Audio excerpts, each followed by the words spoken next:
Boa noite, queridos. Que a graça e a paz de Cristo esteja com todos. Bom nós estarmos na presença de Deus, com a igreja de Deus, ouvindo a voz do Senhor em comunhão plena com o Senhor nosso Deus. Abra sua Bíblia em Daniel, capítulo 2. O livro do profeta Daniel, capítulo 2, a partir do verso de número 1. A leitura vai ser do verso 1 até o verso de número 23.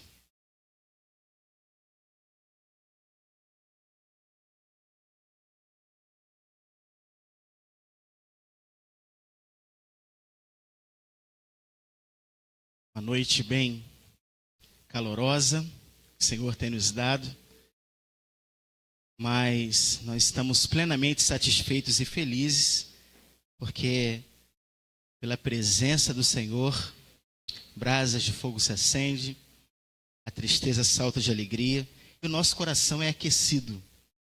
Então, muito mais do que o calor comum, natural, nós temos uma chama espiritual que arde continuamente no altar e não se apaga. Estar diante da presença do Senhor é ter o privilégio de poder não apenas senti-lo, mas de ser completamente transformado por Ele, ser abençoado e ser um promotor de bênçãos para essa nação.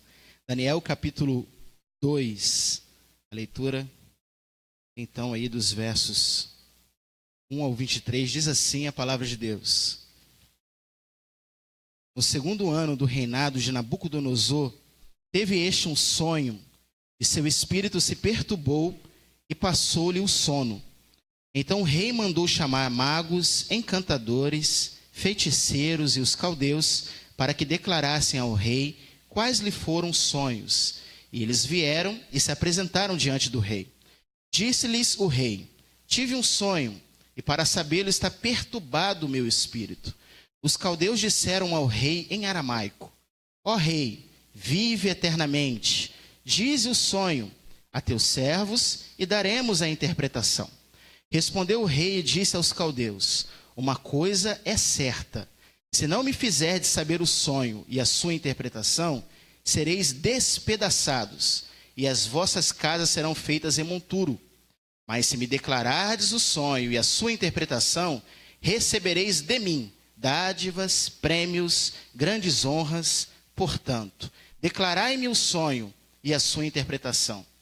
Responderam segunda vez e disseram: diga o rei o sonho a seus servos, e lhe daremos a interpretação.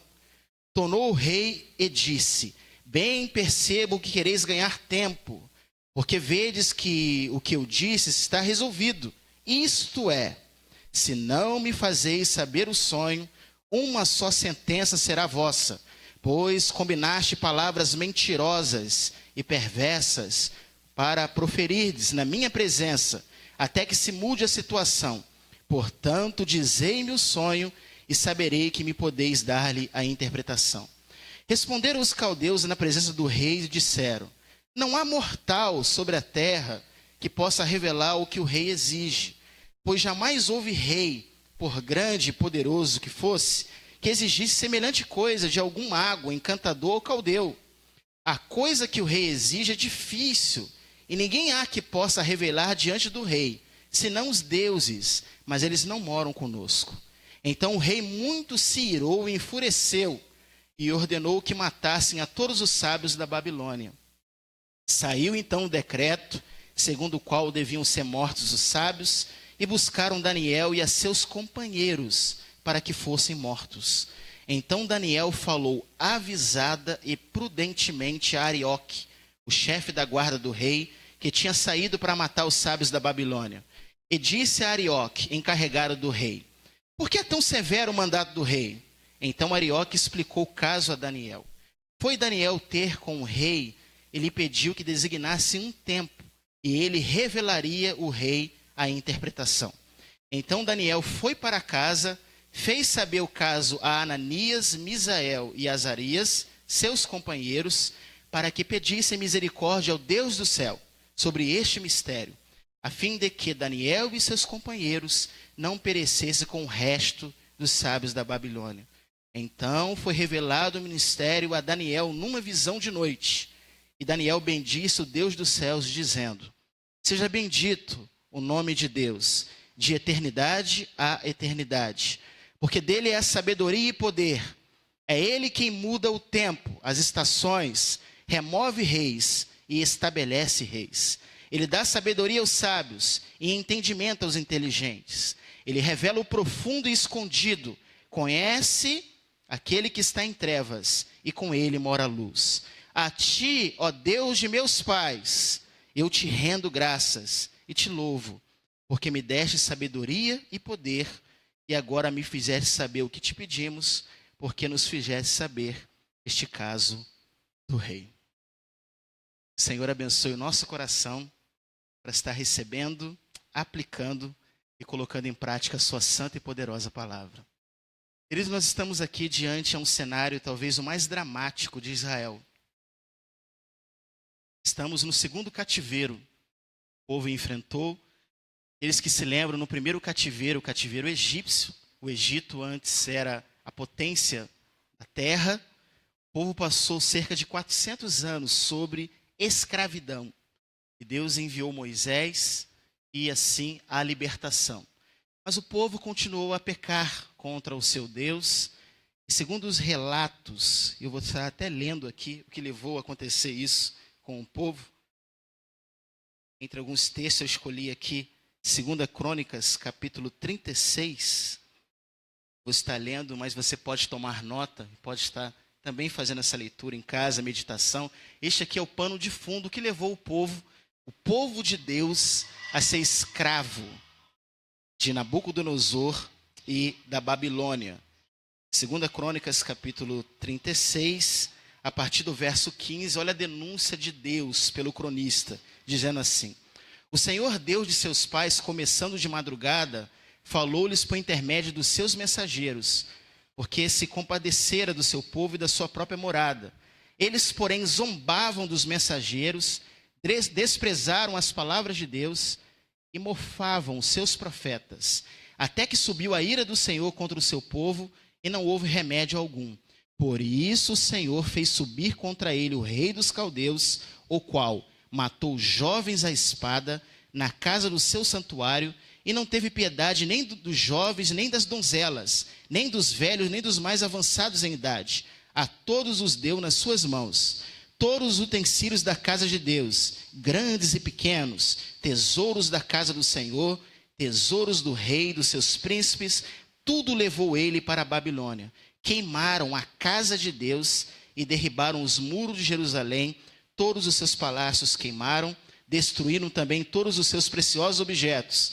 Os que escaparam da espada, ele levou para a Babilônia, onde se tornaram seus servos e seus filhos, até o tempo do reino da Pérsia, para que se cumprisse a palavra do Senhor na boca de Jeremias, até que a terra se agradasse dos sábados, os dias da desolação repousou, até que os 70 anos se cumprisse.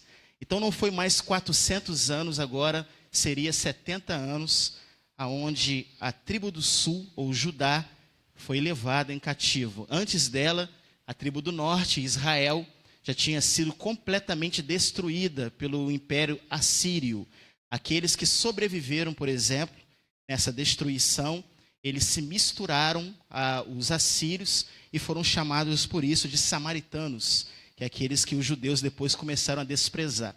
Então, eles foram tão cruéis com a tribo de Israel, por exemplo, que aqueles que sobraram, eles sabiam que o povo judeu não tinha por benquisto aqueles que misturavam com outras nações. Então, tomaram das suas mulheres e fizeram filhos bastardos, que eles não seriam cuidados, mas mais tarde seriam chamados de samaritanos. A tribo do sul, que foi um pouquinho mais fiel do que a tribo do norte, então, ainda assim, pecou muito contra o Senhor, e Deus fez algo assim completamente diferente. Deus entregou o povo dele nas mãos do inimigo. Deus ungiu o inimigo, Nabucodonosor, deu a ele força, glória, ousadia, poder, para poder invadir a Jerusalém, sitiar a cidade e tomar. Nabucodonosor era guerrilheiro, era estrategista, então essa invasão de Nabucodonosor foi um pouco diferente, foi em 3 etapas.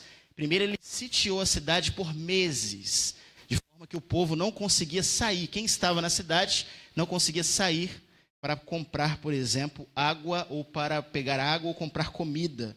Então eles começaram a sofrer fome. E nisso Nabucodonosor também teve uma grande estratégia de ver que tinha pessoas sábias, que ele podia aproveitar. E essa foi a primeira leva do nosso pano de fundo. Ele falou assim: vai lá, chefe da guarda, eu quero que você pegue os inteligentes, os sábios, os de boa aparência, porque eles entrarão na minha faculdade. Vai ter um vestibular primeiro, eu quero saber se a sua escolha foi boa. Então, eles vão passar por esse vestibular, eles precisam ser sábios, eles precisam ter entendimento, eles precisam serem doutos, e ainda vão passar por essa faculdade. Está registrado em Daniel capítulo 1, como o Senhor deu graça a Daniel, apesar dele estar numa terra ímpia. O que eu quero que te chamar a atenção, queridos, que já tinha passado esses 3 anos. Daniel e seus amigos já tinham passado por esta faculdade. Porém, mesmo em terra estrangeira, mesmo no mundo, Daniel continuou a ser crente. Você pode dizer um amém? Crente em terra de descrente. Eu costumo dizer, e eu que sou apaixonado por Daniel, que Daniel era crente até mesmo debaixo d'água. Era crente de verdade. De forma que, quando ele chega nessa terra, ele era muito novo, aproximadamente entre 16 a 18 anos, a primeira situação que teve, isso está no capítulo 1, que nós não lemos, é que Nabucodonosor não apenas deu nesta faculdade de 3 anos, como a estratégia dele era inserir a cultura babilônica na mente e no coração daqueles jovens. A primeira coisa era, vamos mudar a linguagem deles. Eles falavam em hebraico e lá na Babilônia falavam em aramaico. Então vamos mudar a língua. Vamos também aí trocar os nomes. Os nomes foram trocados de forma que muitos crentes aí não conhecem, por exemplo, o nome dos amigos de Daniel, Misael, Ananias, Azarias, fala Sadraque, Mesaque e Abidnego. E foi tão forte isso que trocou. Lembrando que cada nome, Daniel, Beltazassar, cada nome simbolizava o nome do Deus da Babilônia. Então feriu também aí a santidade do Deus a qual esses jovens continuaram a crer, mesmo em terra estranha. Também foi trocada a comida. Tinha uma dieta judaica. Na dieta judaica não podia comer carne de porco, nem carne de coelho e outras coisas mais, segundo a lei de Moisés. Mas na Babilônia eles teriam que comer a ração diária das finas iguarias do império. E isso tinha sim carne de porco, tinha sim lombo, tinha pernil, tinha muita coisa. Eu estou parafraseando para vocês entenderem que eles tinham que comer aquela comida. Então, o primeiro desafio nesta faculdade em que Daniel foi inserido é que Daniel olhou aquilo tudo e falou: não. A Bíblia diz que ele resolveu, assentou no seu coração não se contaminar. Isso é tão forte, porque qualquer um de nós que tivéssemos sido levados da forma que Daniel foi tirado, a força da sua terra natal, os seus pais foram mortos, nós teríamos o nosso coração azedo e a gente seria um crente estranho lá na Babilônia. A primeira coisa que a gente faria, Deus, se ele fosse Deus, é me livrar. Como ele não me livrou, vou comer tudo que tiver que comer, eu não tenho culpa de nada. Mas não, ele assentou no seu coração não se contaminar, apesar do seu passado de dor. Não é crente, querido, até debaixo d'água? Isso foi o primeiro capítulo. E a Bíblia diz que, ao invés de comer das finas iguarias do rei, ele passou numa dieta de legumes e água. E quem estava preparando a comida temeu pela vida dele. Estou apenas dando um resumo, os irmãos entenderem. Temeu pela vida. O chefe da cozinha falou: rapaz, eu tenho medo pela minha vida. Porque ao passar dos tempos aí, o rei vai ver que você vai ficar bem franzino em relação aos demais, está comendo só legumes, vai emagrecer a beça, e eu que estou frito. E eu vou ter minha cabeça tirada. Daniel falou assim: peço-te, faça uma prova entre 10 dias e qualquer coisa você volta a falar comigo. E a Bíblia diz que em 10 dias ele estava mais robusto, ficou bonitão, ficou saradão. para a glória de Deus Pai. E termina o relato do capítulo 1, que Daniel e seus amigos se provou 10 vezes mais inteligentes entre todos os magos, caldeus, encantadores da Babilônia, porque Deus estava na vida dele. No capítulo 2, ao invés das coisas melhorarem, é isso que eu quero entrar aqui na mensagem dessa noite. As coisas pioraram, porque o rei teve um sonho. Pra vocês terem uma ideia, Nabucodonosor era considerado rei de reis. Ele era autocrata, isto é, nem a lei da cidade era maior do que a ele. E fazia e acontecia. Para dar um exemplo, por exemplo, no capítulo 6, quando a gente vê o Império Persa, em que Dario tem a figura de ter lançado Daniel na cova dos leões por um edito, nem Dario poderia voltar à palavra porque ele já tinha assinado. Mas na época de Nabucodonosor não tinha isso. A lei do país não era maior do que ele. Ele era a lei. Nós estamos falando de alguém, querido, extremamente poderoso. Fez os jardins suspensos da Babilônia, uma das 7 maravilhas do mundo antigo. E tanta glória, tanto poder, porém, algo perturbou. O tema sugerido aqui nesta noite, eu quero compartilhar com vocês, é que o teste da fidelidade ao Deus soberano, que é o Senhor da história, não consiste apenas como agimos, mas sim como reagimos às diversas situações. Então, a sua fidelidade não é provada apenas como você age, sobretudo como você reage às situações adversas. Então, nós vamos entender que não é apenas o que você faz, mas é o que as pessoas têm feito você passar, as circunstâncias, o mundo, a carne, o diabo, e como você tem reagido. Será se você tem conseguido ser crente diante das situações diversas? Entre os versos 1 ao verso 12, a minha proposta é trabalhar que a exigência de Nabucodonosor foi uma exigência difícil.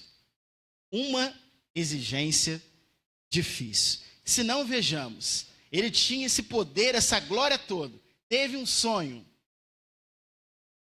Só que não se sabe por que ele fez isso.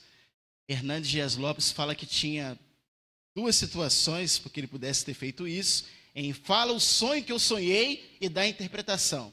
A primeira sugestão é que ele poderia ter esquecido. Tem quando a gente dorme, a gente esquece, né? Fica assim na mente, mas não consegue lembrar com detalhes. Então, alguns sugeriram ao longo da história que Nabucodonosor esqueceu. Então, conforme a pessoa fosse contando o sonho, ele ia lembrando, e aí ele seria capaz de dar a interpretação. E a segunda, mais aceita, ele saberia que as pessoas, conforme ele fosse falando, ia culminar numa resposta assim, rápida e falsa, e ele ia cair assim muito fácil. Então é por isso que ele exigiu algo assim praticamente impossível a um ser mortal. Eu tive um sonho. Agora eu quero que vocês falem o sonho que eu sonhei e a interpretação. Quem se encoraja? Essa era uma questão difícil, porque quando Nabucodonosor era contrariado, ele costumava matar. A palavra aqui é ele despedaçava. Não sobrava nada. Mas isso vai nos mostrar, queridos, logo aqui no verso de número 1, quero que vocês acompanhem, Daniel capítulo 2, que no 2º ano do reinado de Nabucodonosor, ele teve um sonho e seu espírito se perturbou e passou-lhe o sono. Então, apesar de poderoso, glorioso, rei de reis, um sonho estava tirando o sono. A palavra perturbou no original aqui, ele estava se sentindo como que golpeado. Tirou a paz. Isso é a primeira aplicação que eu tenho, que os poderosos da terra são frágeis diante da grandeza do Senhor. Você crê, pode dizer um amém? Apenas um sonho perturbou. Então ele não era tão poderoso assim. Tirou o sono. Tirar o sono de Nabucodonosor, sendo ele quem era, acabou com a paz então do povo inteiro. Principalmente daquele que os assistiam, estava ali junto à mesa, que eram os sábios, caldeus, encantadores. Porque ele começou a ficar perturbado, tirou o sossego dele, ele estava se sentindo golpeado. piado. Era então uma questão muito difícil, muito difícil. Diante disso, ele faz uma exigência, está aí no verso de número 5, 6, uma exigência com a parte negativa dela e também com a parte positiva. Essa parte positiva era apenas em relação ao seu interesse de ter o seu sonho interpretado. Acompanhe a exigência do rei no verso de número 5. Respondeu o rei e disse aos caldeus: uma coisa é certa, se não me fizer saber o sonho e a sua interpretação, serei despedaçados e as vossas casas serão feitas monturo. A exigência é, tem que falar o sonho e a interpretação. Consequência, sentido negativo. Se não falar, vai ter danos físicos. Todos vocês vão morrer. Mas não é apenas isso não. Danos materiais. Eu vou arrastar e arrasar a casa de vocês de forma que fique um montão, um monturo, isto é, lugar de lixo. Então, nós estamos falando também de um rei altamente perverso. Exigir de alguém aquilo que a pessoa não tem capacidade de corresponder é, no mínimo, maldade. O rei não apenas estava exigindo, como estava, juntamente com essa exigência, vindo consequências terríveis, físicas e materiais, àqueles que não obtivessem ou não dessem a resposta. Qual o ponto de vista positivo daqueles que dessem a resposta? Verso 6. Mas, se me declarardes o sonho e sua interpretação, recebereis de mim dádivas, prêmios e grandes honras. Então, no sentido negativo, eles seriam mortos e suas casas arrasadas. Casas ali estava falando de filhos, falando também da sua descendência. No sentido positivo, ele estava querendo comprar. Eu tenho autoridade. Fale o meu sonho. Dê a sua interpretação. O que eu vou fazer? Vou te encher de presentes, dádivas, glórias. Vocês serão honrados. Se, porém, falarem o sonho e a sua interpretação. Então, nessa primeira parte, o compartilhamento é que era uma questão difícil. Então, ao invés do capítulo 1 para o capítulo 2 ter uma melhora, teve uma piora. E agora, quem revelaria o sonho do rei e a sua interpretação? A primeira aplicação aqui que eu faço, queridos, que nem sempre as coisas vão melhorar. Estamos vendo nesses últimos dias, por exemplo, vou dar um exemplo assim, bem simples. Crentes assim, reclamando muito do calor. Realmente está muito quente, né? Contrapartida lá nos Estados Unidos estão abaixo de zero, principalmente em alguns lugares. O inverno também tem sido muito inverno. Tem pessoas assim, por isso, falando assim, meu Deus, eu não vou aguentar mais. Então, um sol, calor, já tem feito algumas pessoas refletir se vale a pena continuar ainda neste mundo, já que as coisas estão piorando. Estamos falando de um fenômeno da natureza. E no dia a dia? E se você perder seu emprego, amanhã você descobrir que isso não é praga, não. Eu estou falando de naturalidades.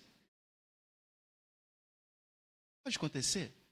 Perder o emprego, uma pessoa do nada, ou nada vem do nada, já era cismada contigo, começar a te perseguir como um demônio. E se alguém adoecer, sua família? Questões difíceis, gente. E se a lei do país favorecer mais o ímpio do que crente? E se aqueles que são duros de coração e habitam na sua própria casa, e antes só falava de crente, agora te impedir de caminhar? Ter crise se você for à igreja. Nós temos casos de alguns irmãos passado tendo que ir e vir aqui mesmo no país, e mesmo na cidade, escondido. Que ou o marido ou o pai tinha crise. Se a pessoa falasse que estava indo à igreja. Então a situação pode ser que não melhore, piore. Será que você vai continuar confiando em Deus? Será que você vai continuar sendo crente? Não são as circunstâncias da vida que nos ensinam, que devem nos ensinar como temos que caminhar. Nós não dançamos conforme a música, nós não vamos por aquilo que está dando certo, nós não andamos por vitórias, nós andamos por Deus em Cristo Jesus. Queremos estar com Ele, queremos estar com Ele, queremos estar com Ele, não importa a situação. E nós vamos ser caracterizados como fiéis, não só pela forma que agimos, mas principalmente como reagimos às situações adversas. A reação dos ímpios lá da Babilônia não foram boas, não. Porque diante a esse mandato do rei, olha só a reação deles aí. Fiz aqui uma separação.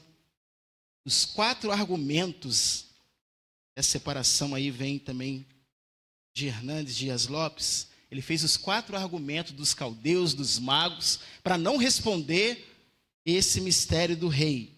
Está no verso 10. O primeiro argumento é: não há mortal que pode cumprir esta exigência. Então não há um ser vivo na terra que consegue rei. Esse é o primeiro argumento. O segundo argumento: nenhum rei, por mais grande e poderoso que fosse, pediu tal coisa. Então o Senhor é tremendo mesmo, hein? Porque está pedindo uma coisa que nenhum rei pediu. Vocês terem uma ideia, vocês voltando lá atrás em Gênesis, José também, que tinha um dom de interpretações, na ocasião, Faraó falou. Não falou? Tive um sonho de 7 vacas gordas, depois 7 vacas magras. Não contou? Então foi diferente. Eles falaram assim: olha, o primeiro argumento é: nenhum mortal vai conseguir responder isso. Qual o segundo argumento? Nenhum rei, por maior que fosse, pediu tal coisa. Que isso? O Senhor realmente é Nabucodonosor mesmo. O segundo argumento, o terceiro argumento, melhor dizendo, isto é difícil. Essa palavra difícil é na casa do impossível. Não dá. Se eu falasse até para falar aquilo que eu comi ontem, eu não saberia. Quem dirá o sonho. Essa é a ideia, tá? Quem dirá falar o sonho do rei e dar a interpretação. E o último argumento: só os deuses podem dizer isso, mas eles não moram com a gente, infelizmente. Desse argumento de só os deuses, Hernandes também faz 2 formas que a teologia deles eram falhas. Primeiro, eles eram politeístas, por isso que eles falam só os deuses. Então eles acreditavam em muitos deuses. E segundo, eles não confiavam que o Deus fosse pessoal. Por isso que eles falam: e eles não moram com a gente. Então é impessoal, eles não se importam com a gente, não querem nem saber da gente. Então isso aí é teologia errada que eles tinham também. E olha que eram magos, encantadores, caldeus. Na realidade, querido, nós estamos falando eram sacerdotes da Babilônia. Magos é porque eles entendiam dos mistérios ocultos. Os caldeus, porque eles eram aqueles os inteligentes que estavam ali discernindo tudo diante do palácio do rei para poder falar com o povo. Tinha também aqueles que entendiam dos astros. Ainda assim, eles deram 4 argumentos de impossibilidade. Um mortal pode fazer essa coisa, nenhum rei nunca pediu isso, isso é impossível, é difícil, só os deuses podem e eles não moram com a gente. A segunda parte, queridos, é a parte aí esperada. Qual foi a resposta então de Daniel? O meu tema para esse segundo tema, do versos 13 ao 18, é uma resposta inesperada. Se entre os versos 1 ao verso 12 é uma questão difícil, agora Daniel respondeu de uma forma surpreendente. Acompanhe aí o verso de número 13. O decreto saiu, segundo o qual deviam ser mortos os sábios, buscaram Daniel e a seus companheiros para que fossem mortos. Então não apenas ia contra Daniel, que era também entre os sábios e entendidos, junto com seus amigos, procuraram ele para que ele fosse morto. Olha o verso 14 aí, o primeiro argumento da resposta de Daniel. Então Daniel falou avisada e prudentemente a Arioque. 2 palavras, avisada e prudentemente. Avisada e prudentemente, aqui está escrito em aramaico.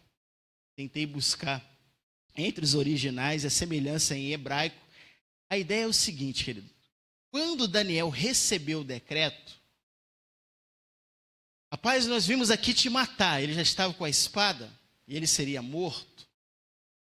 A resposta dele foi de alguém calmo, sereno e tranquilo. Você pode dizer um amém? Como diante disso? É como se ele respondesse a Arioque, que era o chefe da guarda, de uma forma que já sabia, é isso que está no original em aramaico. Ele respondeu como se já sabia que o resultado seria favorável aos filhos de Deus. Eu vou dar um exemplo aqui aos apaixonados pela bola. Tem um dos torcedores, a gente vai chamar de fanático, que já leva ao estádio, embora que eles esperam aí resultado favorável, né? 1 ou 2 ou 3 gols. Aí a gente estende a faixa e diz assim: eu já sabia. Viu isso? Lembra disso? Eu já sabia. É essa forma que Daniel se porta. Crente até debaixo d'água, gente. Ele era crente. Ele estava calmo. Ele estava sereno. Ele estava tranquilo. Ele foi prudente. Por que o mandato do rei é tão apressado? Aí Arioque começou a falar: rapaz, você não sabe, o rei está tendo um sonho aí, um sonho que está perturbando ele. Contou para ele. Ele, com a graça de Deus, sabe o que ele fez? Calmo, sereno e tranquilo. Ele foi até o rei. Então, a primeira parte da resposta inesperada de Daniel, além dele ter respondido de forma avisada e prudente, isto é, como se já soubesse que o resultado seria favorável, e se não fosse, Deus seria glorificado, ele também foi ousado. Eu vou lá. Estamos falando de Nabucodonosor, autocrata. Não tinha lei na terra maior do que ele. E Daniel, com ousadia no espírito, falou: eu vou lá. Porque Deus era com ele. Não tinha argumento dizendo: isso é difícil. Nenhum rei, não. Respondeu avisada e prudentemente. Sabe o que acontece, queridos, quando você está vivendo um período agora que talvez seja desfavorável? Costuma o crente esquecer que, mesmo Deus que te deu vitória no passado, continua presente. O escritor aos Hebreus fala que ele é o mesmo ontem, hoje e eternamente. Você que está com esta questão difícil, talvez tinha uma questão muito difícil também quando você era pequeno, que a sua mãe corria porque você tinha uma crise de bronquite asmática terrível. Ou talvez alguns já até só não passaram fome porque os pais trabalhavam de dia, de tarde, de noite para dar sustento. O mesmo Senhor que não deixou que ceifasse a sua vida ou que a sua vida fosse ceifada no passado, é o Deus contigo agora, presente, que diz: por que temes? Por que está agindo de forma esquisita? Crê somente. Crê somente. E eu não estou falando de só vitória.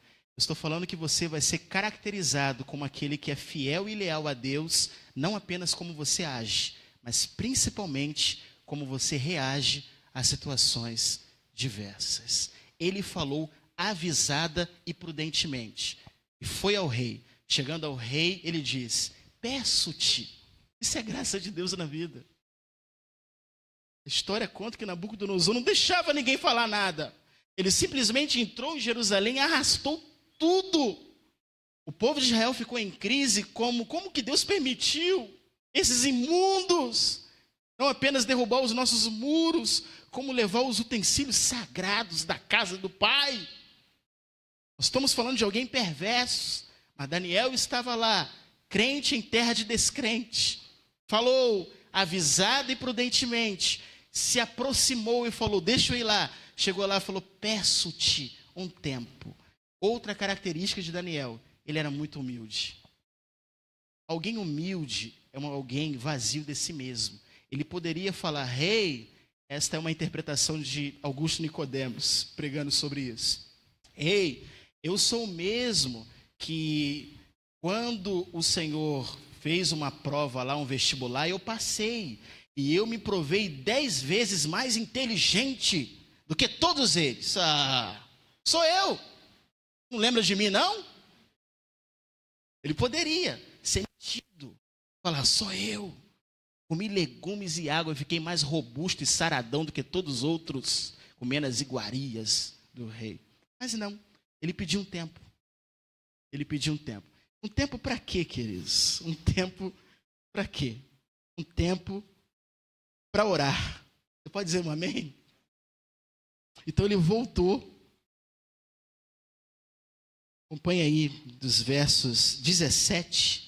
Então Daniel foi para casa e fez saber o caso a Ananias, Misael e Azarias. É interessante que o nome deles já tinham sido mudado, mas como Daniel, segundo a tradição judaica, foi quem escreveu este livro, ele não colocou o nome Sadraque, Mesaque e Abidnego. Esse nome vai aparecer no capítulo 3 de forma proposital, porque é Nabucodonosor quem chama, né, aquele caso da fornalha. Então Daniel falou, conservou o nome. Isso aqui é algo interessante, curiosidade, conservou o nome que eles receberam, não o nome que foi dado, que estes nomes estavam cultuando a um deus da Babilônia. Então ele fez saber a este caso a Ananias, Misael e Azarias, seus companheiros, no verso 18, para que fofocassem ou planejassem ou fizessem um plano para destruir Nabucodonosor. Não. Para que pedissem misericórdia ao Senhor. Com os joelhos de Daniel não se dobrou diante de Nabucodonosor, não, ele foi com ousadia. Eu peço-te um tempo.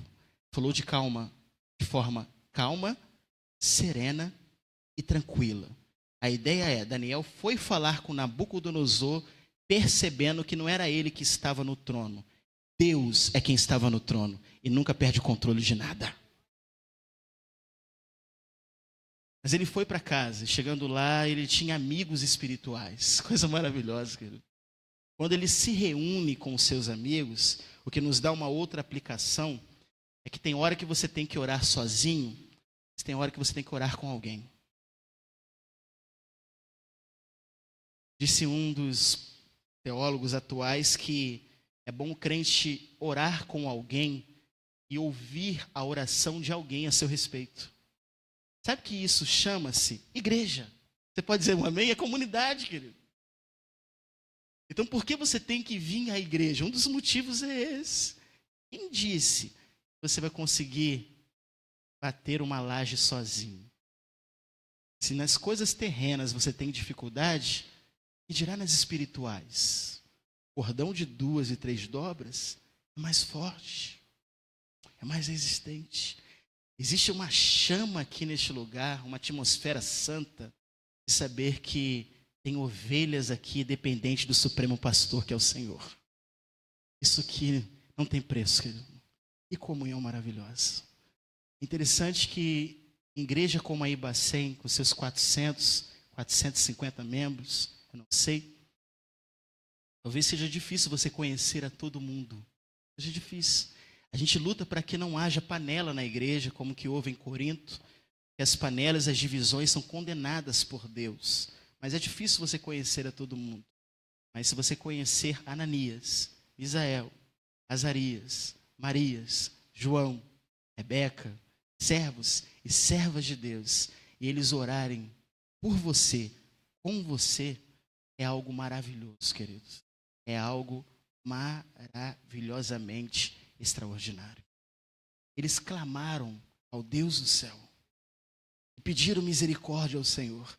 Esse tempo, não, a Bíblia não fala que qual foi o tempo, mas foi de uma noite apenas. Isto é, vai para casa, amanhã você fala comigo. Foi assim. Isso não foi mencionado, porque Daniel estava tão tranquilo, e nem isso tirou a paz dele. Ele foi lá, orou junto com os seus amigos, e a Bíblia diz que de noite foi-lhe revelado. Eu quero entrar na última parte dos versos 19 ao 23, Deus sendo glorificado. Versos 19 ao 23, eu vou estar fazendo essa leitura, acompanha aí. Então foi revelado o mistério a Daniel numa visão de noite, e Daniel bendisse o Deus do céu. Disse Daniel, bendito o nome de Deus, de eternidade a eternidade, porque dele é sabedoria e poder. É ele quem muda o tempo, as estações, remove reis, estabelece reis.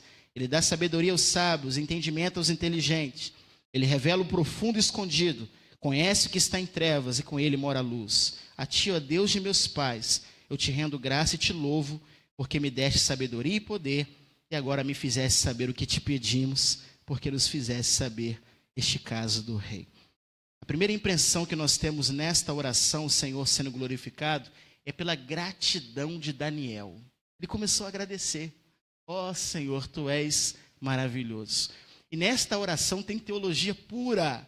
Ele começa a fazer algumas declarações acerca de Deus, dizendo, de eternidade a eternidade. Isto é, um Deus que nunca teve início e um Deus que nunca vai ter fim. Você pode dizer um amém? Ninguém criou a Deus e ele nunca morrerá.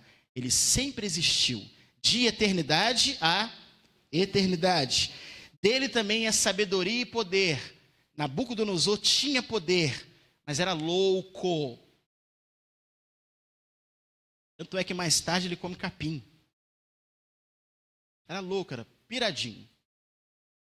Mas Deus não. Deus, ele não apenas tem poder, como tem sabedoria. Isto é, ele faz do melhor jeito com os melhores objetivos. Você pode dizer um amém, queridos? Do melhor jeito, com os melhores objetivos, e não há quem possa fazer escapar das suas mãos, porque operando ele, quem impedirá? Então Daniel, na oração, diz, tu tens sabedoria e poder. Tudo que o Senhor faz é bom. Tudo que o Senhor faz é bom, perfeito e agradável. Ele também conhece os tempos, as estações, queridos. Está calor porque Deus quer que esteja calor. É interessante que o povo pode desobedecer a Deus, mas os astros, as estrelas, os tempos não. Por mais que esteja quente no verão, o inverno vai pedir passagem. Sabe por quê? Porque Deus quer assim. Você confia que Deus faz chover no deserto? Isso é Deus, isso é Deus. Nós temos lugares no país, por exemplo, que não chove há muito tempo. E até não foi Pedro que mandou essa chuva, foi o Senhor. Isso é bom te dizer assim, é o Senhor, tudo Ele. Está escuro, mas quando amanhecer, à noite tem que dizer tchau e o dia vai vir. Porque a Bíblia diz que um dia faz aceno para outro dia dizendo, eu estou indo, agora é a tua vez, hein? Eles são fiéis, eles glorificam. A palavra do profeta Isaías fala que quando ele chama a estrela e faz uma chamada celestial, nenhuma delas falta, porque ele é o Senhor dos exércitos. Ele controla tudo. É isso que Daniel está reconhecendo. Não foi Nabucodonosor que, por mais estrategista, guerrilheiro, autocrata, foi Deus quem colocou Nabucodonosor no poder. E é ele que pode tirar. Nós não lemos, mas o sonho dele não foi tão bom. O sonho foi para falar do próprio destino, não apenas da Babilônia, como de muitos séculos depois. Então, até vinha pedra grande. Vocês podem continuar a ser aguçados para ler a palavra, que é o próprio Jesus Cristo, o próprio reino de Deus, que vai invadir e será estabelecido sobre toda a terra. Continuando na oração aqui, ele revela o profundo, verso 22, e o escondido, conhece que está em trevas e com ele mora a luz. Deus é o Deus da revelação, não há nada oculto diante do Senhor. O salmista diz que a luz e as trevas para Deus são a mesma coisa. Que coisa tremenda. Não tem como você ir para o escuro. Davi no Salmo 139, numa filosofia linda, ele fala, ainda que eu entre no mais profundo abismo, lá o Senhor está. Tu me sondas, tu me conheces. Ainda que a palavra não entra ou não surja na minha boca, o Senhor já sabe. O Senhor sabe tudo. Por isso, Deus, por favor, vê se há em mim algum caminho mau e guia-me pelo caminho eterno. Terminando, ele fala, Deus de meus pais, eu te rendo graça e te louvo, porque deste saber e me deste sabedoria e poder e me fizeste compreender o sonho do rei. Uma questão difícil, uma resposta inesperada e Deus sendo glorificado. Teste da fidelidade ao Senhor não consiste apenas como agimos, mas, sobretudo, como reagimos a situações adversas. Fazendo uma ponte a Cristo Jesus, querido, acerca de uma resposta, Marcos registra em um dos seus capítulos, um episódio que tentam testar a Jesus. Se não me engano, Marcos capítulo 11, lá dos versos 26 em diante, em que fala: o Senhor Jesus, com que autoridade o Senhor faz essas coisas? Quem te deu poder para isso? Uma pergunta assim capciosa. Aí Jesus faz outra pergunta para o povo, dizendo: João batizava em nome de Deus ou dos homens? Aí eles vão, se achegam. Se a gente falar de Deus, então ele vai dizer: por que não crê? Mas se a gente falar dos homens, nós seremos até apedrejados, porque o povo acreditava que João era profeta. Aí falam a Jesus: nós não sabemos com que autoridade João batizava. Jesus lhes disse: em verdade vos digo, eu também não darei a resposta com que autoridade eu faço essas coisas. Eu fiz essa ponte, querido. Independente do Antigo e Novo Testamento, é esperado do cristão, assim como Cristo, uma resposta sábia, temperada com sal, com domínio próprio. Não é natural nós ficarmos esquisitos, com olhos vermelhos. Eu estou ilustrando de forma de terror mesmo. Toda vez que questões difíceis aparecem. As questões difíceis aparecem, mas não há problema ou não há questão difícil que Deus não resolva do jeito dele, da maneira dele, e que faz os servos e as servas dele conhecer. Deus, ele nunca vai te deixar numa furada. Nunca.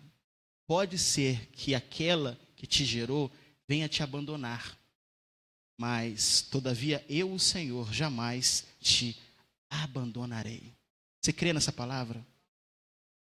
Se o Senhor não te abandona, você não pode abandonar o Senhor por questões difíceis. A gente clama quando vem um calor, por exemplo. Estou indo para o encerramento da mensagem. E pode ser, Angra não resiste a muitas chuvas, pode ser que aconteça uma chuva e contexto que a gente sabe que é muito perigoso para a cidade, começa a cair muitas coisas, nem os alertas da Defesa Civil, e às vezes vem na nossa casa, telhados começam a voar, e a gente com muito sacrifício conseguiu comprar alguma coisa, mas até mesmo em questões difíceis, de você chegar em casa e alguma coisa diferente, não da forma que você deixou, aconteça, a reação sua, apesar de humanamente falando, seja de tristeza, seja de uma aparente angústia, você deve perceber que o Senhor é contigo. Você crê nessa palavra, querido? Talvez você descobriu que algum dos seus parentes está bem envolvido no tráfico, mas Deus é contigo. Talvez a sua rua que era tranquila e você até dava soquinho no ar, que rua tranquila, pelo amor, vou ter que ficar quietinho, que talvez ficou muito violenta, mais do que o morro mais violento do estado do Rio de Janeiro. Mas Deus é contigo. Você vai ser testado não apenas como você age, mas como você reage, como você tem reagido. Não dá para ser crente e ser extremamente nervoso, pavio curto, irado. Não dá. Não dá para ser crente e não ter vida com Deus. É isso que Daniel está nos ensinando. Ele está em outra terra. Mataram os pais deles. Vocês terem uma ideia, dos poucos que ficaram, ficou uma equipe de manutenção lá em Israel, deixou alguns vianteiros. Eles não tinham o que comer, gente. Em Lamentações falam que as mães comiam os próprios filhos. Olha a situação. Eles comiam fezes. Olha a situação. Daniel é elevado. Tem alguns pregadores que falam que ele chegou até um patamar, mas não, ele nem quis comer daquela comida, ele estava em outra terra, continuou a ser crente, passou por uma prova no capítulo 1, no capítulo 2 a coisa piora, agora vem o mandato que ele vai morrer, ele responde como se já soubesse que Deus estava no controle, tudo vai bem, e agora agradece ao Deus dos céus, porque revelou que é o Senhor da história. Louvado seja o nome do Senhor. Deus não é apenas o Senhor da história, Ele é o Senhor da história da sua vida. As linhas da sua vida só caíram em lugares deliciosos, como diz o salmista, porque Deus tem sido fiel com você. Uma palavra reformada, Deus é fiel a Ele mesmo. Aí você é abençoado com as migalhas que caem na mesa dos donos. Em rápidas aplicações, Não sei o que está acontecendo com a sua vida, mas existem pessoas muito perversas no mundo. Vários Nabucodonosor por aí. Várias pessoas que acham que estão acima da lei. Temos várias pessoas que, por estar com arma, por ter poder, por ter dinheiro, podem comprar tudo. Mas deu para ver que definitivamente poder, dinheiro, fama, glória e sucesso, um sonho perturbou o sono de Nabucodonosor, que era considerado rei de reis. Então, por mais poderosos que possam parecer os seus inimigos, eles são extremamente frágeis diante ao rei dos reis. Se Nabucodonosor era considerado rei de reis, nós servimos ao rei dos reis. O louvor muito antigo fala: os reis da terra se prostrarão ante a ti, Senhor. Sim, os poderosos confessarão que tu és Senhor. Tu tens o poder. Louvado seja o nome do Senhor. Então, nessa primeira aplicação, existem pessoas muito perversas no mundo. Mas a resposta final nunca está nessas pessoas, o que elas nos farão padecer, mas sim na nossa fidelidade ao nosso Senhor. A outra também é que o Senhor é o Senhor da história. Por Ele ser o Senhor da história, é Ele que coloca reis, é Ele que coloca presidente. O país não está nas mãos, por exemplo, de um outro partido ou de um outro governante. Quem colocou este governante foi Deus. Não foi 51 milhões de votos a favor, não. Foi Deus. Mesmo você não votando nele, foi Deus. Se ele surtar e começar a fazer leis contrárias a Deus, o Deus que colocou, ele pode tirar. Ou o Deus que colocou pode usar ele para te tratar, para te moldar, para ver se você vai ser crente em terra de descrentes. Já estamos vivendo sobre isso. As coisas não vão melhorar para que você viva melhor como um cristão. Quem tem que mudar é você, é sua mente. O apóstolo Paulo fala isso em Romanos 12. É você que não tem que tomar forma do mundo. Você não pode se conformar com este século, com este mundo. Crente tem que ser você. As coisas, pelo contrário, talvez até mesmo piorem. Mas você que tem que permanecer sendo fiel ao Senhor, que é o dono de toda a história. E Daniel tinha amigos também espirituais e confiava no poder da oração. Está acontecendo uma coisa esquisita no nosso meio, e quando você fala com alguém em resposta a um problema que ele te contou, vamos orar, a pessoa não recebe isso como bênção. A pessoa se aproxima de você, não sei se vocês já viveram isso ou já foram os promotores disso. Aproxima de você, eu estou passando por isso, estou sendo perseguido, conta o problema. Aí você chama, é difícil mesmo, vamos orar? A pessoa, isso. Crente não dá pulo do gato. Crente não é aquele que coloca comigo ninguém pode na porta. Nós oramos. Não tem pulo do gato, não tem ingrediente secreto. Nós confiamos no poder da oração.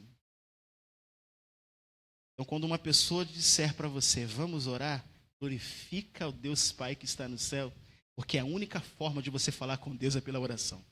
E a única forma de Ele falar contigo é pela palavra. Qualquer coisa que proceder ao contrário disso, anátema, é do maligno.